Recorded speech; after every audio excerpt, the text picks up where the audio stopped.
नमस्कार साथियों, स्वागत है आप सभी का हमारे YouTube चैनल पे। तो आज हम जो है सूरदास जी को लेके अपना हिंदी साहित्य का इतिहास चल रहा था। हिंदी साहित्य के इतिहास में हम भक्ति काल पढ़ रहे थे और भक्ति काल में भी हम कृष्ण भक्त जो कवि हैं उनके बारे में हम पढ़ रहे थे, जिसमें हमने आचार्यों की बात जो है वो कर ली थी। उनके जो संप्रदाय हैं उनको लेके हमने बात कर ली थी।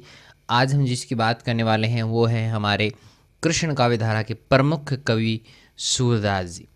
ठीक है, जन्म की बात करें, सूरदास जी का जन्म जो है यहाँ पे थोड़ा सा, हाँ ये रहा। जन्म जो है 1478 ईस्वी को दिल्ली के निकट सिही नामक गांव में एक शाश्वत ब्राह्मण के घर में हुआ था। याद रखना है 1478 को दिल्ली के निकट सिही नामक गांव में।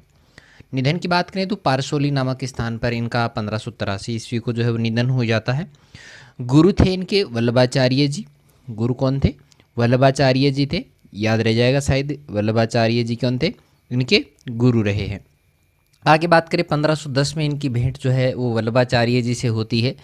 बाद में वे चंद्र सरोवर के पास पारसोली नामक गांव है, वहाँ पर वो रहने लग जाते हैं और वहीं पर ही जो है वो इनका वल्लभाचार्य जी का जो है वो निधन हो जाता है।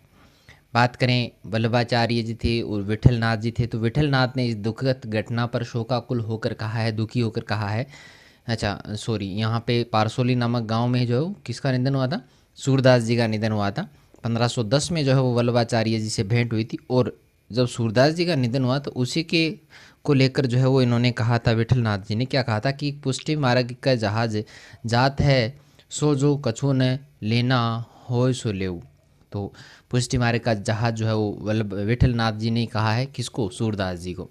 चलिए आगे बात करें तो सूरदास के जीवन के बारे में जानकारी देने वाले ग्रंथ कौन कौन से हैं, तो याद रखना है, एक तो भक्तमाल है, एक 84 वैष्णव की वार्ता है और एक वल्लभ दिग्विजय है। ये 3 ग्रंथ हैं जो सूरदास के जीवन के बारे में जानकारी देते हैं। आगे बात करें, कहा जाता है कि पहले ही सूरदास निर्गुण भक्ति में थे, लीन थे, लेकिन जैसे ही वल्लभाचार्य से इनकी भेंट हुई, गुरु के रूप में दक्षिणा मिली, तो इन्हें सगुण भक्ति का मार्ग जो है उन्होंने दिखाया था।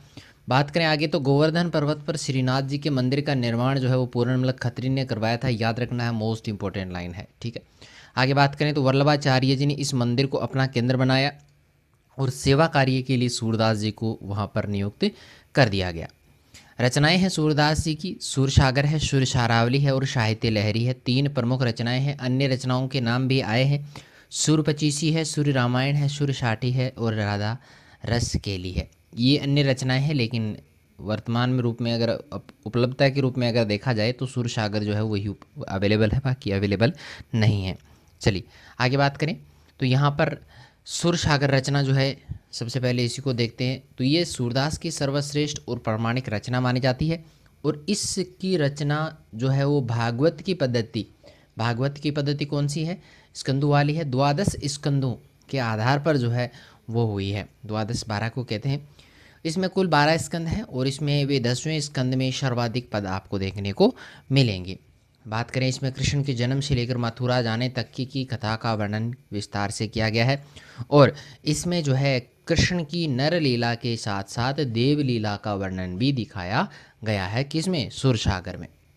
और इस ग्रंथ की 2 प्रतियां प्राचीनतम हैं, जिनमें से एक वेंकटेश्वर प्रेस की है और दूसरी है रागकल्प द्रुम के आधार पर छपी नवल किशोर प्रेस की है। 2 याद रखनी है, एक वेंकटेश्वर प्रेस की है और दूसरी जो है वो है नवल किशोर प्रेस की। 2 प्रतियों में ये है सूरसागर।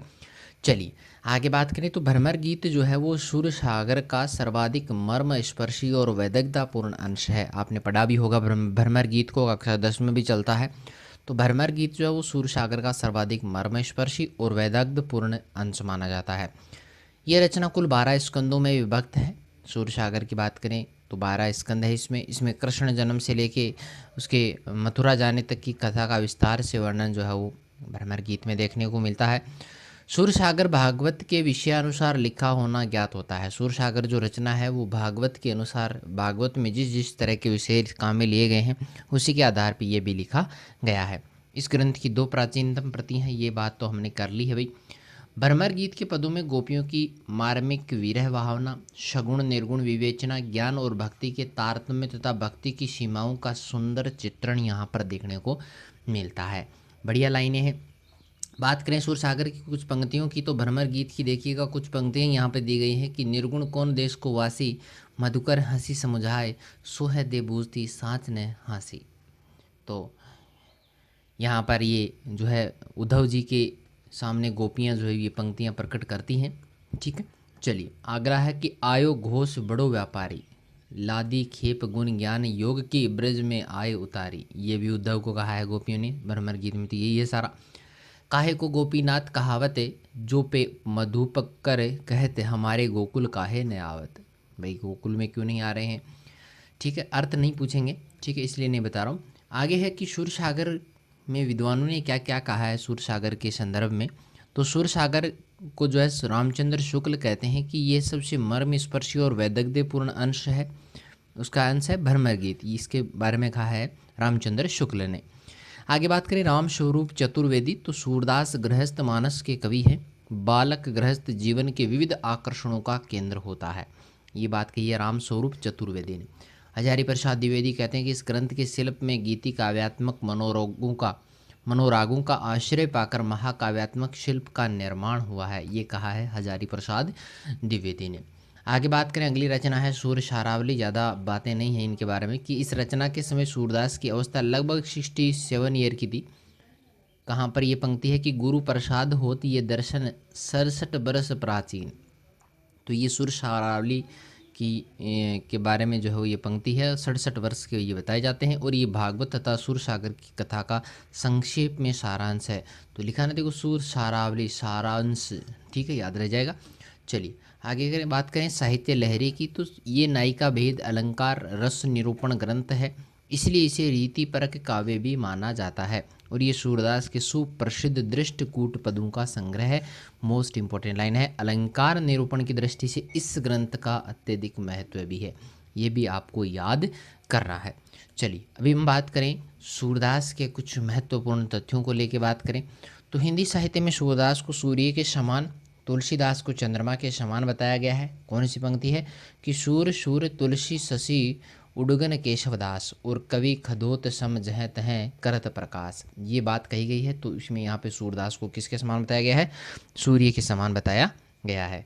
आगे बात करें सूरदास ने आरंभ में दास्य और विनय भाव युक्त भक्ति को अपनाया, परंतु बाद में जैसे ही गुरु वल्लभाचार्य से दीक्षा ली उसके बाद में उन्होंने सखे वात्सल्य और माधुर्य भाव की जो भक्ति थी वो इन्होंने करना प्रारंभ कर दिया। मोस्ट इंपॉर्टेंट लाइन है, आप बढ़िया से इनको याद करिएगा। अगला है कि हिंदी जगत में महाकवि सूरदास के संदर्भ में लिखा गया है कि उत्तम पद कवि गंग के कविता के बलवीर, केशव अर्थ गंभीर को सूर तीन गुण दीर। सूरदास जी को तीनों गुणों से युक्त बताया है, उत्तम कवि भी बताया है, कविता में बल भी बताया है और अर्थ गांभीर्य भी इसमें बताया गया है। आगे बात करें सूरदास जी की प्रशंसा में एक दोहा प्रसिद्ध है कि किधो सूर को सर लग्यो किधो सूर की पीर, किधो सूर को पद लग्यो बेंधो सकल शरीर। तो यह बात जो है वो सूरदास जी की प्रशंसा में हिंदी साहित्य में जो है कही गई है। आगे बात करें हिंदी साहित्य संसार में सूरदास जी को वात्सल्य सम्राट भी कहा जाता है, जीवनोत्सव का कवि भी ये कहा है रामचंद्र शुक्ल ने, पुष्टि मार्ग का जहाज कहा है विठल नाथ ने। ठीक है, भावाधिपति भी इनको कहते हैं, खंजन नयन भी इनको कहते हैं। तो ये अलग अलग नामों से इनको पुकारा जाता है हिंदी साहित्य में।